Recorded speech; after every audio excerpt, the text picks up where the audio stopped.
राष्ट्रवादीचे जिल्हा परिषद सदस्य मंगेश जगताप यांच्यावर गुन्हा दाखल झाला होता माळेगाव पोलीस ठाण्यामध्ये आणि या संदर्भात आज बारामतीच्या जिल्हा व सत्र न्यायालयानं मंगेश जगताप यांना अटकपूर्व जामीन देखील मंजूर केलेला आहे।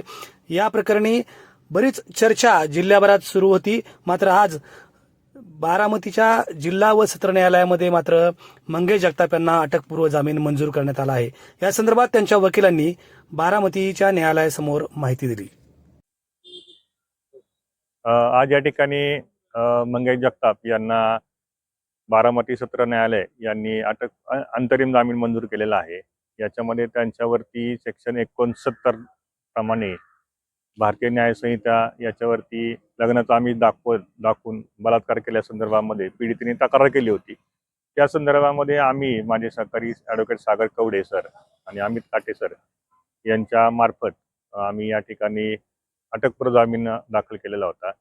त्यामध्ये काल दाखल केला होता। आज त्यावरती सुनावणी झाली। सुनावणी दरम्यान आम्ही कोर्टाच्या निदर्शनास आणून दिलेलं आहे की या ठिकाणी बरोबर 14 वर्षाचा या ठिकाणी कलम झालेला आहे एफआयआर दाखल करण्यासंदर्भामध्ये आणि बरेच त्या ठिकाणचे जे कागदपत्र सगळ्या उपलब्ध माहितीनुसार त्याच्यामध्ये हे कलम लागत नाही असा आम्ही युक्तिवाद केला होता। त्या संदर्भात आम्ही तपासाला सहकार्य करण्यासाठी तयारी दाखवली होती। तर कोर्टाने तो आमचा युक्तिवाद मान्य करून आम्हाला अंतरिम जामीन दिलेला आहे आणि त्या संदर्भामध्ये आम्हाला पोलीस स्टेशनला जाऊन हजेरी येण्यासंदर्भामध्ये न्यायालयाचे निर्देश दिलेले आहेत।